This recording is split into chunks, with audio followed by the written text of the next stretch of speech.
Welcome to the Extra Mile Podcast. Un podcast bilingue qui vous permet d'approfondir vos idées, vos réflexions et même de nourrir vos connaissances. Every month, on a given subject, we provide access to that extra info you need. Soyez curieux et embarquez avec nous. Be ready to go the extra mile.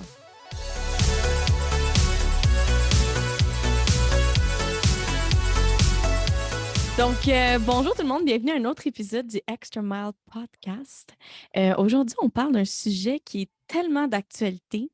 Je vais commencer avec une statistique pour partir ça en force. C'est 12,7% de la proportion des véhicules électriques et hybrides rechargeables neufs qui ont été nouvellement immatriculés au Québec dans les 3 premiers mois de 2022. Et donc, vous l'aurez compris, on va parler de l'électrification des véhicules, on va parler de ce shift qui se fait en ce moment dans notre société. Puis juste à titre de comparaison, là, aux États-Unis, on parle de 5,6%, en France 40% et en Islande 80%. Donc, on le sait ou peut-être que vous ne le savez pas, en 2035, la vente de voitures neuves à essence sera interdite au Québec et au Canada. C'est 14 ans qu'il nous reste pour s'informer afin de faire des choix éclairés face à l'achat d'un véhicule électrique. Exactement. Puis justement, avec ces changements-là qui vont être annoncés, qui ont plutôt été annoncés, puis dans l'objectif justement de contribuer à la santé de la planète, le virage vert, que certains vont dire en fait, on a cru important de s'attarder à la question des voitures électriques, de comprendre comment ce virage-là va nous impacter pour les prochaines années à venir. Donc, on reçoit avec nous un invité que je vais laisser Marie-Philippe présenter surtout. Mais on se pose la question, est-ce que ça va permettre de faire une différence majeure ou est-ce que c'est plutôt un coup d'épée dans l'eau, en fait, vis-à-vis un bouleversement climatique comme on le connaît actuellement. Donc, MP et moi, on a certainement beaucoup de questions, vous allez voir, puis on veut conclure cet épisode-là de façon à ce que ce soit des réponses concrètes qu'on puisse avoir en main, que ce soit tangible. Alors, MP, je te laisse nous présenter notre invité du jour. Bien évidemment, on n'est pas des expertes là-dedans, donc on a la chance de recevoir François Bégin aujourd'hui, je m'excuse, mon Dieu. C'est un spécialiste en électrification des véhicules et consultant en formation et fidélisation de la clientèle auprès de 9 manufacturiers automobiles au Canada. Parmi autres choses, parce qu'il fait beaucoup de choses, François, il aide les manufacturiers justement à augmenter la fidélisation et il a écrit un livre également qui s'appelle Boxeur, nouilles chinoises et finances, ce que l'école devrait nous apprendre sur les finances personnelles. François, bonjour. Hey, salut les filles, salut tout le monde. Merci de m'avoir invité à votre super podcast. Content d'être là. Hey, ben merci. Veux-tu te présenter un petit peu, peut-être justifier ou corriger qu'est-ce que j'ai dit en introduction?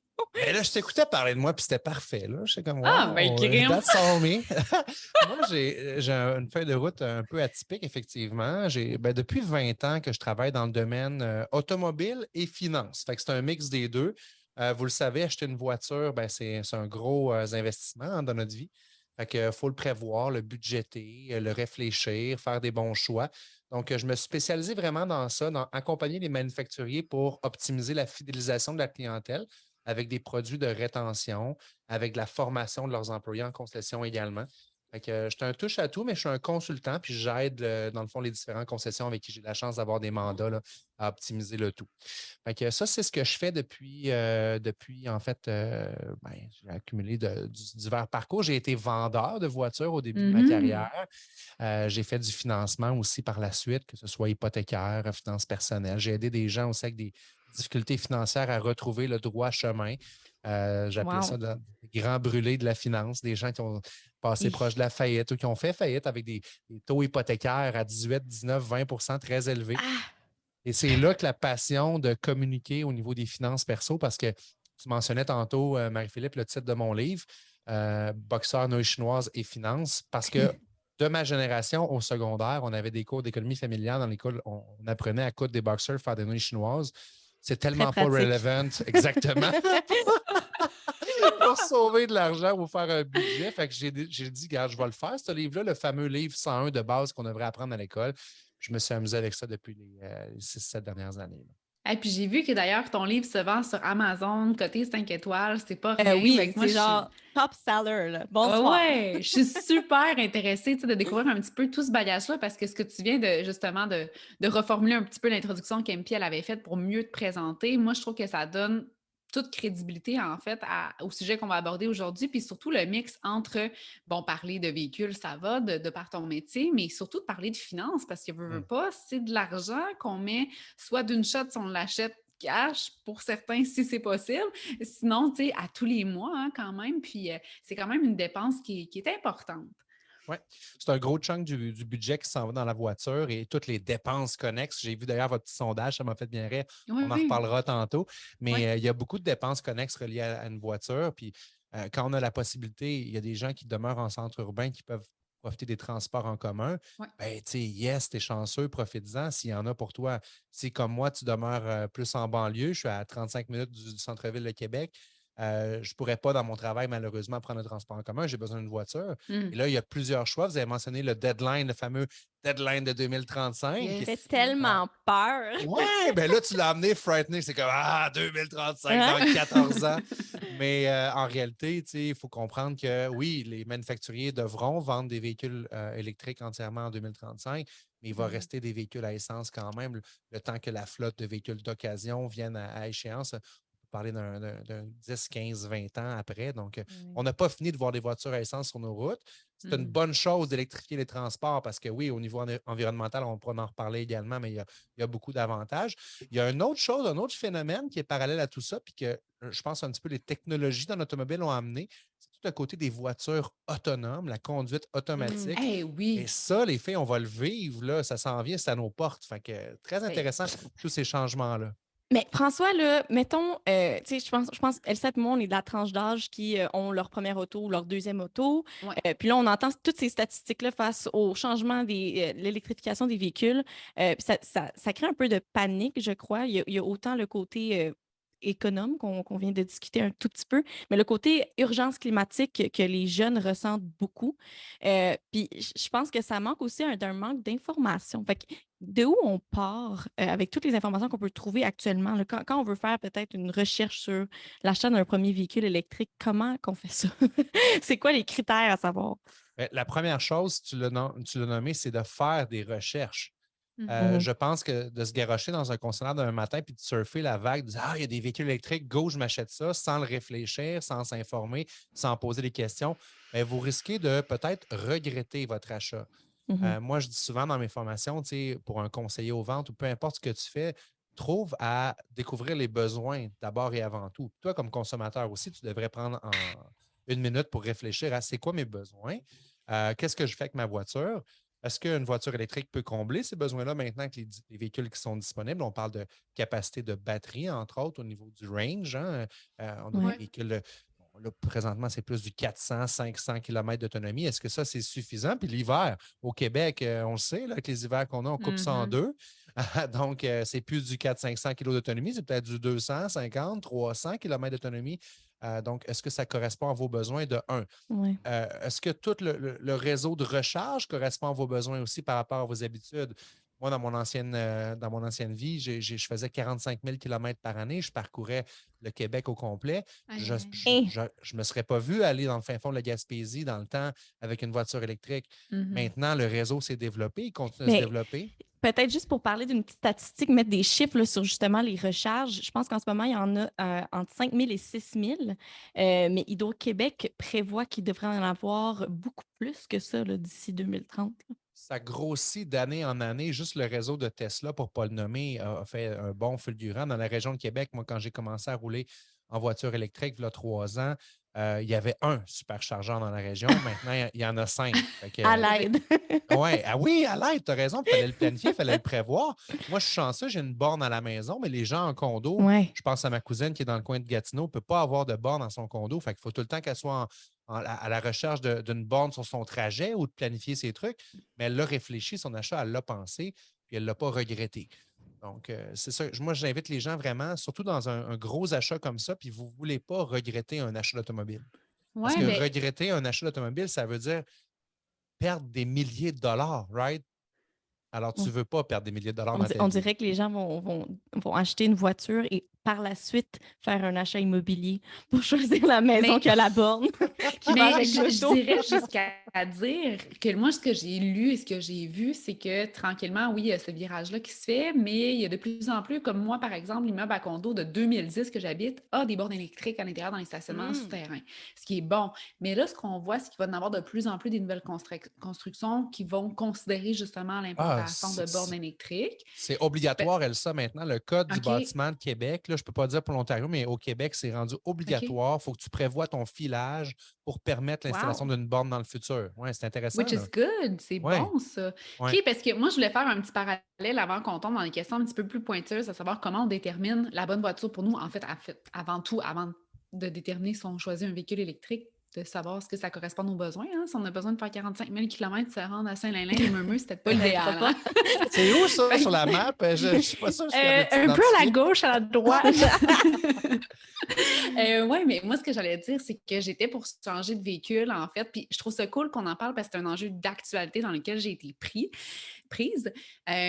À l'hiver, en fait, en février 2022, j'étais supposée de changer de véhicule. J'allais vers un VUS.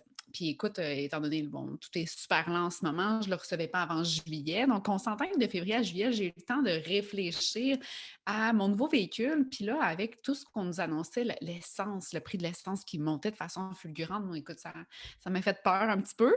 Et je me suis dit, oh my God, je ne veux pas les mettre ça dans un VUS. Là, évidemment, l'idée du climat, de faire attention à notre planète aussi, je l'avais sur la conscience. Donc, j'ai comme abandonné l'idée, puis je me suis dit, je vais aller vers une voiture électrique. Je vais juste dire au manufacturier, bon, changez-moi mettez-moi sur la liste pour la voiture électrique.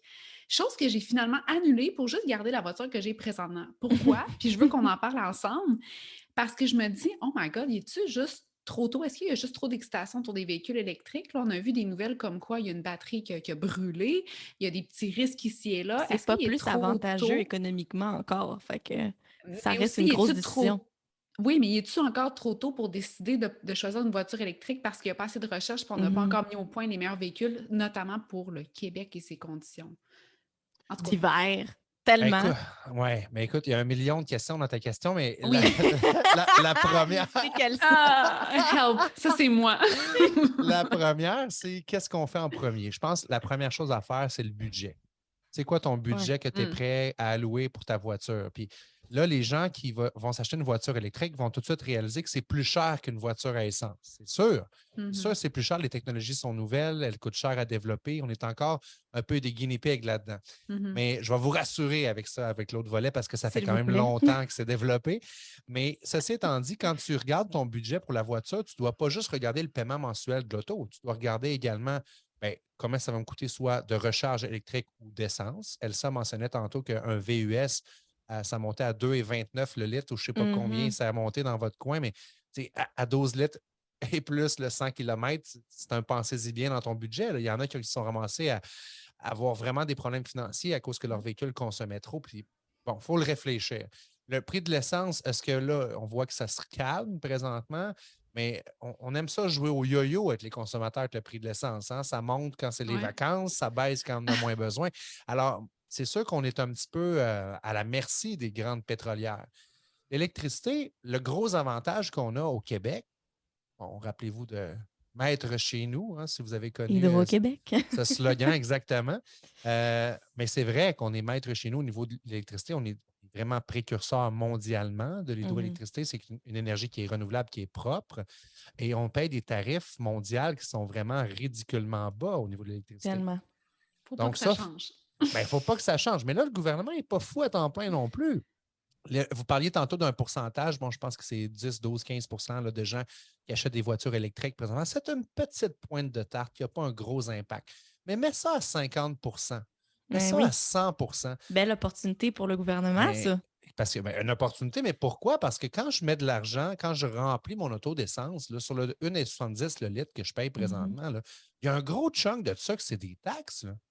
Fait que si le gouvernement arrête de percevoir ces taxes-là à un endroit, il va falloir qu'ils se reprennent ailleurs. Fait que là, ils commencent à parler de faire, comme certains pays d'Europe, de peut-être mettre des taxes d'utilisation de véhicules électriques selon le kilométrage. Ça, c'est en réflexion présentement. Fait que c'est sûr que d'une façon, ils vont se reprendre de l'autre côté. C'est sûr, il faut que ça soit profitable. Mais donc, au niveau budget, justement, à cause de tous ces changements-là, il y a beaucoup de ce que tu dis en ce moment, là, de fluctuations possibles face à la prévision d'un budget pour une voiture électrique. Donc, concrètement, est-ce qu'il y a des choses à savoir qu'on peut se fier à 100% là-dessus, que ça ne changera pas, ou c'est trop un milieu en pleine effervescence pour ça? D'ailleurs, aussi, peut-être parler des modèles en même temps de parler de budget. Tu sais, on a des modèles plus basse gamme, si on veut. Mais c'est vrai que c'est en changement puis que les modèles, ils changent constamment. L'offre, elle est passée de peut-être un véhicule électrique, si on recule là 5 ans. Hein, il n'y avait que Tesla qui avait des offres électriques. Nissan a commencé avec la Leaf. Après ça, il y a eu d'autres options dans d'autres manufacturiers. Mais ça ne fait pas si longtemps que ça qu'il y a une offre qui est plus grandissante. Mais là, ce qu'on sait, c'est que les manufacturiers présentement sont en train de restructurer leurs usines. 2023, c'est encore une année charnière. Et d'ici la fin 2023, début 2024, là, les lignes de production vont être pas mal transférées sur l'électrique. Et de plus en plus, les productions vont augmenter. Elsa qui nous parlait de sa voiture tantôt, je ne sais pas ton histoire électrique, combien de temps il disait, mais c'était probablement plus long que ton VUS à avoir. Là. Il y a des gens qui. Ben c'est ça. Il y a des gens qui commandent présentement pour 3 ans. C'est fou, 3 ans, parce que dans 3 ans, le modèle il est désuet. Ça sera quoi le prix, le taux d'intérêt? On n'a aucune idée. Tu ne peux pas faire un achat automobile raisonnable en disant je l'achète ça pour dans 3 ans. Ça ne marche pas. Mais c'est sûr que l'offre va changer constamment, puis qu'on sait qu'il y a plusieurs manufacturiers qui emboîtent le pas de plus en plus et que l'offre de véhicules va être vraiment grandissante dans les prochaines années. Okay. Mais quand je dis budget, là, je n'ai pas le choix de ramener la fameuse question du quiz que vous avez fait circuler parce que les gens pensent à tort que ce qui coûte le plus cher en automobile, c'est quoi? C'est quoi les stats que vous avez ramassés, les filles? En fait, c'est ça, pour introduire un petit peu les résultats du sondage qui a été fait sur les réseaux sociaux là, pour interpeller un peu le public général. Allez nous suivre, Extra Mile Podcast sur Instagram, merci. Petite plug. Petite plug shameless. En fait, on demandait, d'après vous, qu'est-ce qui coûte le plus cher d'être propriétaire d'un véhicule, soit l'essence, l'entretien, les paiements mensuels, le taux d'intérêt, la dépréciation. Une majorité ont été sélectionnés dépréciation, mais on a un beau 38% aussi qui frappe dans les paiements mensuels. Fait que je te laisse. Quelle est la réponse, François? Ça fait une semaine qu'on attend. C'est ça. Mais c'est vrai que les gens ont tendance à penser que c'est les paiements mensuels. Après ça, c'est le coût de l'essence, l'assurance, tout ça. Mais ce qui coûte le plus cher d'être propriétaire d'une voiture, c'est définitivement la dépréciation. Et c'est pour ça que c'est intéressant d'en parler du budget parce que présentement, dans les véhicules électriques, il y a tellement beaucoup de demandes et pas beaucoup d'offres qu'on est capable, en étant un petit peu, je ne dis pas ratoureux, mais en étant à l'affût peut-être, de faire du profit avec nos voitures. Et là, je vous parle en toute connaissance de cause. Oui, il me semble que tu as une histoire avec ta Tesla, ta dernière Tesla. Ben oui. Moi, ma première voiture électrique, c'était une Tesla Model 3 que j'ai achetée en mars 2020. Okay? 2 ans plus tard, donc en mars dernier, j'ai eu un choix à faire de commander une voiture que je voulais, encourager un de mes manufacturiers puisque Tesla n'en fait pas partie. Puis j'ai commandé la toute nouvelle Kia EV6. Quelle belle voiture. Je vais l'avoir, si je suis chanceux d'ici 2035, non, c'est pas vrai. Je vais l'avoir. Je devrais l'avoir quelque part vers la mi-2023. Mais là, tant qu'à faire un move, moi, vu que je suis dans le domaine, je me mets à regarder, ça vaut combien, coudonc, ma Tesla Model 3 après 2 ans que je suis propriétaire? On pourrait s'attendre, après 2 ans d'être propriétaire, que le véhicule a perdu de la valeur. Hein? Parce qu'on l'a toujours dit, ça. Quand tu achètes une voiture neuve, la première année, tu perds 15 à 20 de sa valeur. Tu la sors du concessionnaire, c'est fini. Ben là, les filles, moi, après 2 ans de rouler avec ce véhicule-là, j'ai fait 9 000 de profit sur ma voiture. Impossible. C'est fou! C'est fou. C'est sûr que là, il y a il y en a qui vont critiquer parce que oui, le marché puis les subventions gouvernementales. Je ne vous dis pas d'en faire une business puis d'abuser du système année après année, là. Mais c'est quand même une belle opportunité qu'on a présentement de faire des moves dans l'automobile. Parce qu'il y a une pénurie, donc ça se revend des fois plus cher dans le véhicule d'occasion que dans le neuf. Que soyez aux aguets, soyez aux affûts de ça. Mais il faut faire attention avec ce que je viens de vous dire là, parce qu'on est dans une espèce de bulle temporaire, là. Ça ne s'est jamais vu dans les 50 dernières années de faire du profit qu'une voiture, à part les voitures de collection. Okay? Mais là, si vous nous écoutez et vous avez des Rolls-Royce et des Ferrari, c'est correct, là. Envoyez-nous une subvention, on les prend. Mais blague à part, c'est rare, on n'a jamais vu ça. Puis est-ce que ça va durer encore longtemps? Je ne suis pas économiste, je ne peux pas dire les prédictions s'en vont vers là, mais je sais que Tranquillement, le marché se rééquilibre. De plus en plus, les concessionnaires reçoivent de l'inventaire, ce qui va avoir une pression à la baisse sur les valeurs du used parce que plus il y a de l'inventaire, plus il y a d'offres, plus la demande, ça vient s'équilibrer, puis moins les prix sont gonflés.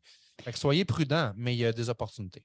Puis, tantôt, juste pour revenir sur un truc que tu as mentionné qui me perturbe personnellement, puis il y a un article de la presse qui est sorti il y a 2 jours, il en parlait un petit peu. En fait, même si vous écoutez cet épisode-là là, durant le mois d'octobre 2022 qu'on le publie, il vient d'avoir les élections, donc c'était un sujet chaud. Tout ce qui est taxer les personnes qui ont des véhicules à essence, puis versus l'autre école de pensée qui est de plutôt taxer les concessionnaires et les manufacturiers automobiliers. Pardon, j'ai du franglais qui me sort du cerveau. Il ne disait vraiment pas ce mot-là. C'est ça. OK. Bref, soit taxer les consommateurs ou taxer les manufacturiers. Toi, ton point de vue là-dessus, c'est quoi? Qu'est-ce qu'on devrait faire? Bien, présentement, si on observe mondialement ce qui se passe, les manufacturiers vont offrir une plus grande offre de véhicules électriques là où les fines sont les plus élevées. C'est triste de penser comme ça. Wow. Alors, tu parlais de la Norvège tantôt. La Norvège, ils ont eu vraiment des réflexes gouvernementaux extraordinaires de dire nous autres, c'est pas 2035, on ramène ça dans le temps, c'est plus proche, puis ça va coûter tant de milliers de dollars par véhicule à gaz vendu. Fait qu'ils ont tellement été sévères. En même temps, la Norvège est un tout petit marché. Right? Oui. Si on compare à l'Amérique du Nord. Fait que les manufacturiers ont dit OK, you know what, Norvège, tu veux jouer comme ça avec nous autres, go, on t'envoie plein de chars électriques. Ça fit un peu avec leur culture et leur mindset. Ici, au Québec, on est un peu plus nord-américain que californien. On veut tout un pick-up. On est tous comme Elsa, on veut un gros SUV, puis on aime la planète. Hey, c'est beau, throw me under the bus, tu sais. Non, mais c'est tellement l'image typique du rêve américain de la personne avec sa grosse auto. Ben oui. On est un peu comme ça, mais pas tant au Québec, parce que le Québec, on est encore proche de nos sous, né pour un petit pain, la petite voiture économique. Tu sais, la Tercel a été longtemps la plus grande vendeuse. Là, c'est la Civic ou la Corolla, name it. Là. Mais c'est des véhicules pas chers, puis le monde, on est américain, mais pas tant. On est un petit peu entre les deux. Les petites voitures, on aime ça aussi. On aime le confort, on aime la fiabilité, on aime aussi avoir des véhicules qui sont économiques sur l'essence. Fait que, est-ce que vraiment ça va être les gens vont se garrocher pour prendre l'électrique? Ils n'auront plus le choix en 2035, mais d'ici là, je pense que le 10-12 qu'on a actuellement va peut-être augmenter progressivement avec l'offre. C'est sûr que plus le prix de l'essence augmente, plus les gens se garochent chez les concessionnaires pour en avoir. Si ce qui crée des folies comme le 3 ans d'attente. Mais ça va se faire progressivement. Oui, d'accord. Puis, d'ailleurs, justement, parce qu'on disait en début d'épisode qu'on a envie de donner des réponses concrètes aux auditeurs, en fait, d'ici la fin du podcast, j'ai envie de t'envoyer quelques questions, peut-être d'y répondre un petit peu selon le feeling, ton champ de connaissances aussi.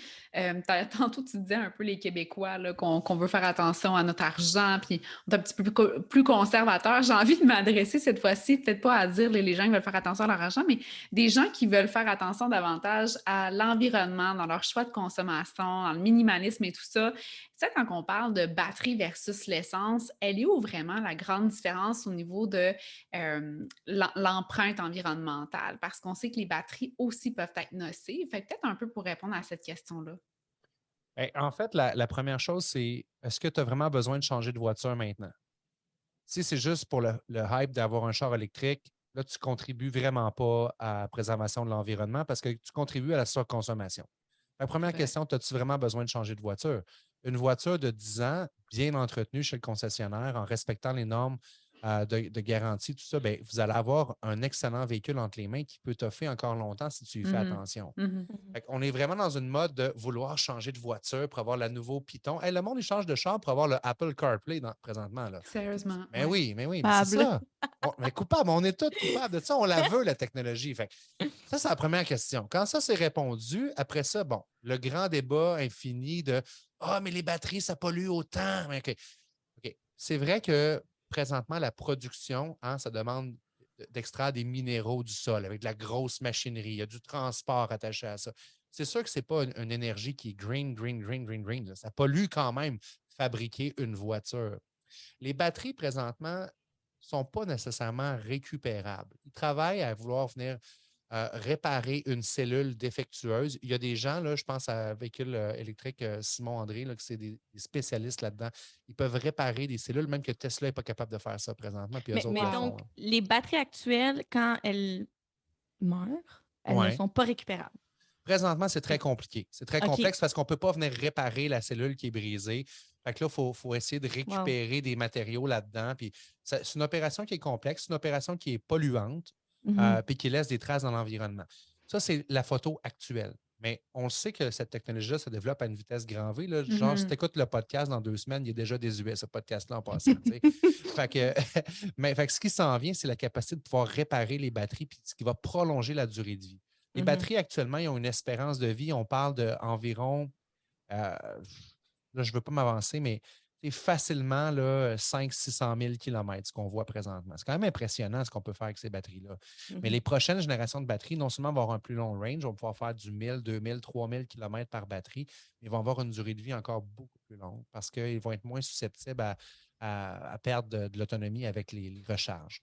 Fait qu'il y a bien des nouvelles affaires qui s'en viennent là-dedans, mais c'est sûr que quand on parle de GES, qu'on parle de pollution, qu'on parle d'essence, pensez-y 2 secondes, là, c'est sûr qu'il n'y a rien de plus polluant que ça. Là. Dans le monde, les voitures, oui, c'est une grosse source de pollution, mais ce qui est la plus grosse source de pollution, ça, ça vient un peu remettre du débat sur la table, c'est vraiment la production d'électricité.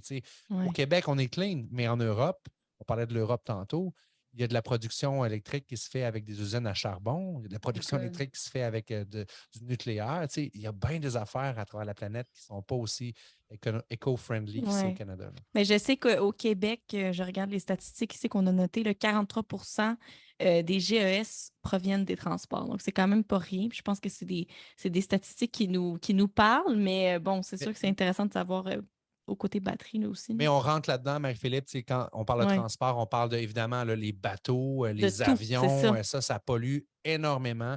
Fait que le pourcentage des voitures, c'est quand même pas si gros que ça. Mais les manufacturiers le savent en passant, puis ils sont tous proches de l'environnement, puis ils ont tous des belles vocations à vouloir redonner, puis planter des arbres, puis kumbaya, mais c'est vrai, puis c'est correct, c'est le fun qu'ils le fassent. Là. C'est beau. Peut-être avant de shifter vers le côté plus finance, puis comment planifier cet achat-là, j'ai une question, moi, au niveau plus conduite automobile. Moi, j'adore conduire. J'aime ça. Je vais peut-être ajouter de quoi avec ça. Vas-y. Moi, j'adore conduire. J'aime ça, le feeling de sentir le moteur. Puis, qu'est-ce que ça amène de conduire une voiture électrique? Tu sais, moi, j'ai tout le temps la référence de je vois une voiture hybride ou électrique qui passe dans la rue, puis j'entends c'est pas autant sexy, tu sais, qu'une belle Ferrari, là. Fait que, c'est quoi le fun de conduire une voiture électrique en soi? Écoute, je vais te poser une question. Est-ce que tu as déjà essayé une voiture électrique? Non, mais non. Bon. Alors, premièrement, il faut que tu ailles en essayer une. Parfait. Quand tu vas Moi, j'ai essayé une hybride. Ça se compare-tu, by the way? Ça dépend quel modèle. Okay? Habituellement, Ford C-Max. Ça, c'est une autre question. Prochaine question. C'est le véhicule de la job. C'est le véhicule de la job. All right. Voiture électrique. OK, premièrement, il y a des gens qui sont puristes, puis le son du moteur. Un V8. Ça sonne tellement comme un vieux monsieur. Yes! Ça a l'air d'un vieux bonhomme. Bon, je suis désolé, je n'ai rien que je peux faire. Il y a des manufacturiers qui ont essayé de mettre des petits speakers. Puis, ben non. Oh boy. Écoute, c'est epic fail. Ça ne fonctionne pas. Maintenant, quand tu vas t'asseoir dans ta première voiture électrique, Marie-Philippe, tu vas faire un essai routier, puis que tu vas appuyer sur l'accélérateur, puis que tes joues vont faire ça. Là, ceux qui écoutent ne voient pas, mais je pousse un peu mes joues par en arrière. Tu vas sentir la force G de l'accélération t'écraser dans ton banc. Impossible. C'est sûr que tu vas avoir un big smile dans ta face, à dire OK, j'aurais dû m'acheter un char électrique avant. Là. OK, donc c'est comme plus puissant sur l'accélérateur qu'une voiture à gaz. God. Tu parlais de Ferrari, là. Les Tesla présentement battent des Ferrari. Là. Ah! On fait une course de drague. Là. Même si tu as payé ton char 500 000, tu vas pleurer à la lumière parce que la Tesla est loin en avant. Là. Live. Hey, moi, mon petit modèle 3, là, c'est le modèle d'entrée de gamme chez Tesla. Là. Je faisais le 0-100 km/h en 3,9 secondes. Non. Fait que J'espère il y a qu'on n'a pas de policiers qui écoutent. non, mais c'est correct tant que je ne dépasse pas les limites. Il Je rentre peux me sur rendre à l'autoroute, 100 là, km/h. C'est vrai, Faites c'est pas ça vrai. dans les zones scolaires, les filles, là. Ah non, oui. Mais c'est Ah! capoté. Alors, c'est du torque instantané. Tu appuies sur l'accélérateur, je l'ai dit, tu appuies sur le gaz. Tu appuies sur l'accélérateur, instantané, tu es rendu en avant, tu dépasses tout le monde. C'est fou, c'est fou, c'est fou, c'est fou. Vraiment hot. Alors, le feeling de conduite, si toi, t'aimes conduire, tu vas adorer conduire une voiture électrique. Si tu es prêt à sacrifier le du V8 que tu n'entendras pas, tu sais. Ça, vous voyez pas non plus la mâchoire de François qui se dirige de gauche à droite en quelques Des secondes. années de pratique là, pour faire ce son-là. Ouais. Mais pour enchérir sur cette question-là, là, on parle tu sais, d'aimer la conduite et tout ça, de façon très neutre, parce que c'est sûr que tu dois avoir tes partis pris au niveau des véhicules électriques actuels. Moi, je parle peut-être 2022, on pourrait peut-être se diriger jusqu'à... top 3. Ouais, mais même top 5, 2022 jusqu'à 2025, les prédictions qui s'en viennent, qu'est-ce que sont les bonnes marques, les bons véhicules à considérer pour toute personne qui voudrait entamer ses premières recherches? C'est une bonne question. Moi, dans le fond, là-dedans, je dis qu'en 2022, il n'y a pas de mauvais véhicules. Tu ne peux pas vraiment tomber. Tu sais, dans le temps, on disait, OK. tombe pas sur un citron et tout ça. Tous les véhicules sont bons aujourd'hui. Il y en a qui sont mieux que d'autres. La fiabilité, elle a vraiment évolué au fil des années. Les manufacturiers travaillent très fort pour faire des bons véhicules. Rendu là, ça dépend vraiment de qu'est-ce que toi, tu recherches. Tu sais, je vous parlais de Tesla tantôt. Tesla, là, c'est pas une compagnie qui se décrit comme un manufacturier automobile. Il se décrit comme un fabricant de logiciels qui s'adonne à faire des logiciels qui vont dans une voiture. Fait que c'est un peu Elon comme un. Musk. Ouais, c'est. What a guy, hein? Mais c'est un mindset qui est complètement différent, qui est complètement survolté.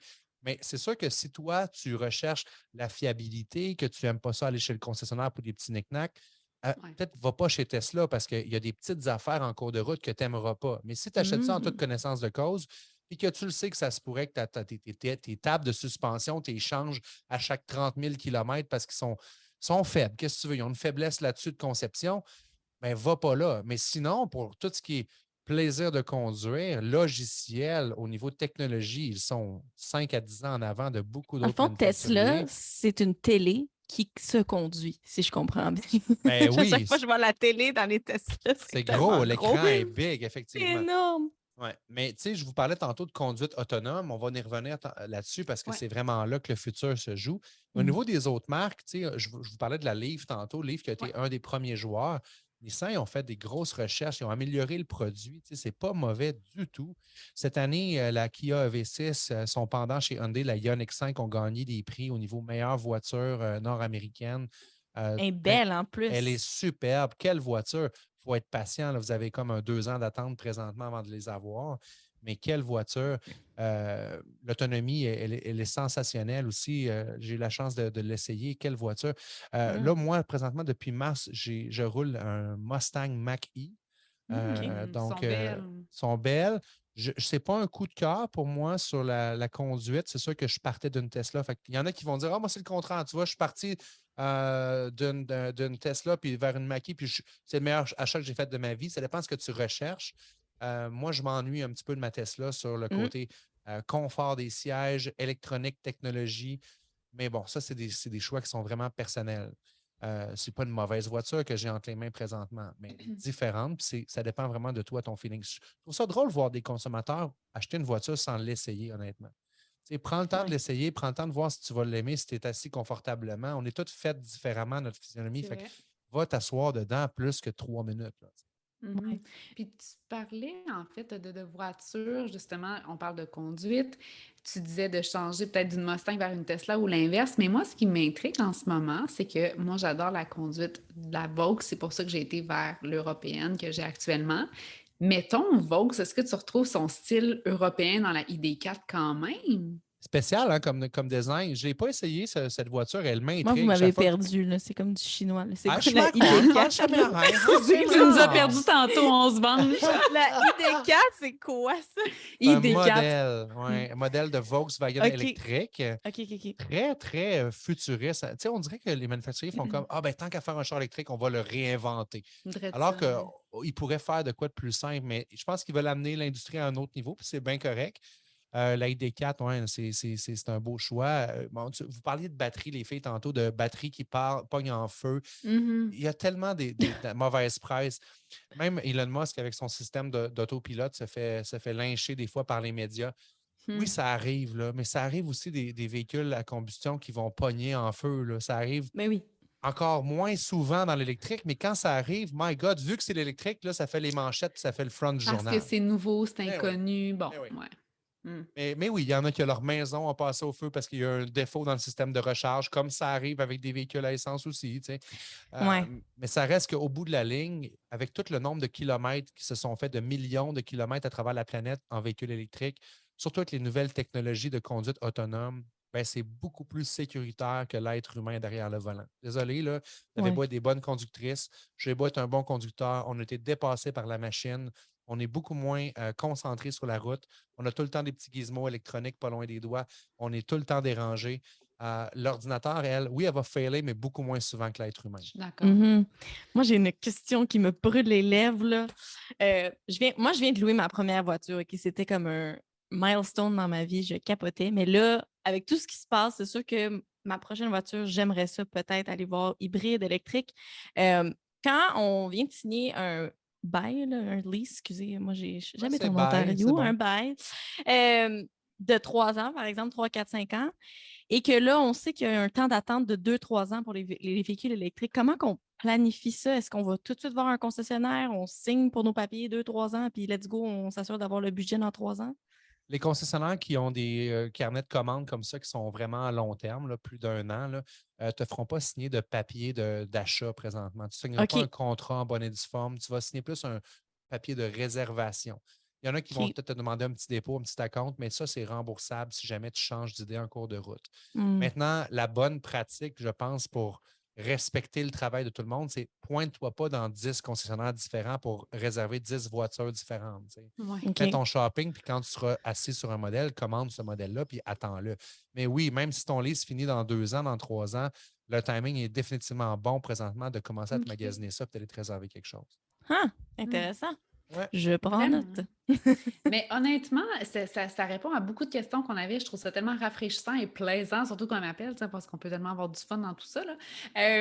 Mais je voulais tenir nous emmener un petit peu vers la fin, justement, de cet épisode-là là, qui va aboutir à quelques 40 minutes ensemble. Et en fait, peut-être pour te remercier, mais aussi donner visibilité aussi à ton livre. Peut-être aussi, est-ce que tu as une page professionnelle sur laquelle les gens peuvent te trouver, même t'écrire, tout dépendamment de ton ouverture vis-à-vis ça?